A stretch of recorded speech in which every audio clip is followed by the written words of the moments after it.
ऐसा इस संसार में कोई व्यक्ति नहीं है जिस व्यक्ति को ज्ञान नहीं। रामचरितमानस में तुलसी बाबा लिख रहे हैं इस बात को लेके कि तुलसी या संसार में ज्ञानी मूढ़ न कोई। इस संसार में कोई ज्ञानी नहीं है और कोई मूढ़ भी नहीं है। मूर्ख क्यों नहीं है? पहली बात तो मूर्ख इसलिए नहीं है, किसी भी व्यक्ति से पूछो, आया है उसको जाना पड़ेगा, जिसका जन्म हुआ उसकी मृत्यु निश्चित है। एक व्यक्ति बताओ जिसे इस बात का ज्ञान नहीं, कोई एक व्यक्ति, सिंगल वन पर्सन। सबको ज्ञान है इस बात का। न कुछ लाए थे न कुछ लेके जाएंगे। सांसारिक वस्तुओं की बात हो रही है, संस्कारों की बात नहीं है। न कुछ लाए थे न कुछ ले जाएंगे। एक व्यक्ति बताओ जिसे इसका ज्ञान नहीं है, क्योंकि हर व्यक्ति किसी न किसी व्यक्ति की सब यात्रा में शामिल होता है और शमशान में जब उसको नग्न करके जलाया जाता है तो वही बैठ के देख के उस व्यक्ति को ज्ञान होता है। वो कहता देखिए कितना कमाया तो कुछ नहीं मिला है ना। इस बात का ज्ञान जैसा करेंगे वैसा पाएंगे, इस बात का भी सबके पास ज्ञान है। तो बताओ मैं कैसे मानूं कोई व्यक्ति को ज्ञान? बाबा कह रहे हैं तुलसी या संसार में ज्ञानी मूढ़ न कोई। मूढ़ भी नहीं है कोई, ये ज्ञान सबके पास है। फिर कह रहे हैं कि ज्ञानी भी नहीं है कोई। ज्ञानी क्यों नहीं है? बोले जब हमको मालूम है आए हैं जाना है तो फिर परेशानी किस बात की है, फिर पीड़ा किस बात की है, फिर भय किस बात का है? एक बात, न कुछ लाए थे न कुछ ले जाना है, तो फिर इस सांसारी आडंबरों को बटोरने में अपना पूरा जीवन विषयों में ही लगा दिया हमने, तो फिर हमको ज्ञान नहीं है ना। जो करेंगे वही पाएंगे, ये बात का हमको ज्ञान है, लेकिन उसके बावजूद भी हम वो कर रहे हैं तो हमें नहीं करना चाहिए। तो पहला सतोपंथ की यात्रा का पहला जो गुण है वो है ज्ञान। मनुष्य को ज्ञान होना चाहिए। ज्ञान सर्वोपरि सत्ता है, सर्वोपरि शक्ति है। और भगवान कहते हैं ज्ञानी के हृदय में मैं स्वयं, ज्ञानी मेरा ही स्वरूप है। गीता में साच है, अगर कोई आत्मज्ञानी ब्रह्मज्ञानी है तो मेरा ही स्वरूप है। उसके पास निष्कपट भाव से उसकी शरण में बैठना चाहिए, भावपूर्वक उनसे प्रश्न करना चाहिए।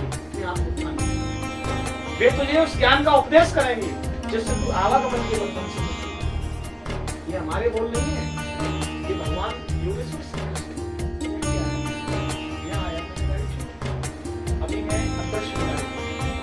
अब मैं जाऊंगा पता पड़ा तो मैं जब दूसरी गाड़ी में बैठूंगा तब भी वही सारी ऐसा ही जब हमारा अगला जन्म, तो अगले जन्म में वही मन जो इस जन्म में। अब इस जन्म में हमारा मन कैसा है? संस्कारी है, विकारी है, व्यभिचारी है, भोगी है, रोगी है या योगी है।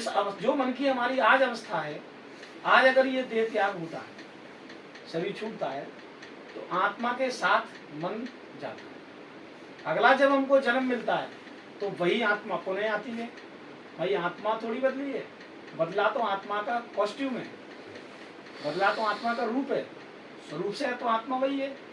जब उसको मिलता है तो वही आत्मा फिर अपने उस मन के द्वारा जो आत्मा के साथ गया था, इंद्रियों के साथ वो अपना कनेक्शन जोड़ता है। आत्मा इंद्रियों के साथ कनेक्शन जोड़ती है। जैसे अपन जाते हैं ऑफिस गए तो घर से बैग ले जाते हैं, बैग में लैपटॉप ले जाते हैं, लैपटॉप के साथ पेन ड्राइव रहती है, पूरा डाटा रहता है।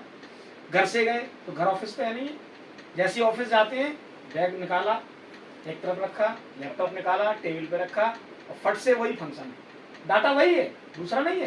प्लेस बदल गए, हुलिया बदल गया, रूप बदल गया, लेकिन वर्किंग वही बदल गई।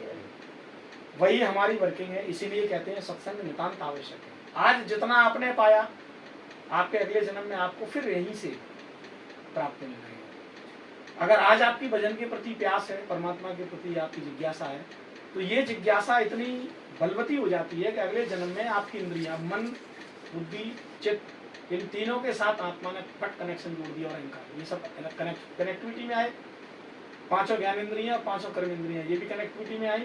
अब मन क्या ग्रहण करेगा बाहर से, जो मन के अंदर पहले से को अपने पास रखते हैं जब तक उसका सही मालिक नहीं मिल जाता। आप अपने माता पिता के पास धरोहर के रूप में रही, जब तक आपके सही मालिक से नहीं मुलाकात हो गई आपके माता पिता, ये आपके खाते में पहले से चढ़े हैं, ये आपके खाते में पहले से चढ़े हैं, आपके आने से पहले ईश्वर ने भेज दिया कि जाओ भावना के लिए तैयार, आपको माने गए, आपके आने से पहले ही आए। आपके माता पिता को भी नहीं मालूम था कि आपका आने वाला मेरी बेटी का घर कौन होगा। तो हम लोग क्या कहते हैं, घर को ढूंढते हैं, जो हमारा होगा उसी को तो ढूंढेंगे, अजनबी को क्यों ढूंढेंगे हम? ढूंढने की तो प्रोसीजर यही है, अजनबी को नहीं ढूंढेंगे, हम उसको ढूंढेंगे हमारा। ये पहले से आपकी ही थे, लेकिन हमें इसका भी पता नहीं था। तो माता जी ने पिताजी को एक देखा, दो देखा, जब तक भावना के साथ भगवान ने भेजा वो नहीं मिला, आप अंतिम पर नहीं, तब तक चार रिश्ते आए, चार और कोई किसी बात के बारे में छूटा नहीं, किसी बात के बारे में। जब सही मालिक मिला उस धरोहर का, धरोहर का सही मालिक मिलता है, अब वो मालिक चाहे कैसे कैसा ही क्यों ना हो, अगर वही उसका मालिक है तो पानी का संस्कार होता है। आप अपने आप को सोचते रहो, अपने को अच्छा दिखाता नहीं है, ये सब सोचते भाई आप ये आपका ज्ञान आप सोचते क्या किसने तो ये आपकी व्यवस्था नहीं है, ये तो मेरे नाम की बनाई हुई व्यवस्था है। आपके आने से पहले ये आपका मालिक है, इस मालिक को ये धरोहर की किसी को आ सकती है, धरोहर जैसे मालिक मिला मालिक क्या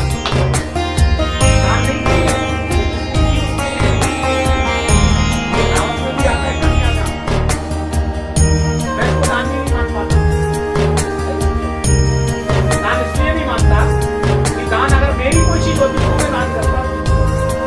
मुझे तो भगवान ने किसी की धरोहर दे दी, बेटी ने धरोहर होती है, धरोहर मुझे किसी ने दी थी। ईमानदारी से बता, कोई अपनी चीज आपके पास खड़ी आए, कोई कीमती चीज आपके पास खड़ी आए, तो आप अपनी जान से ज्यादा उसको प्यार करोगे, उसकी रक्षा करोगे, और जब उसका मालिक आएगा तो उसको सौंप दोगे, भैया देख लेना चाहिए। तो बेटी मानी उसमें भी क्या मैं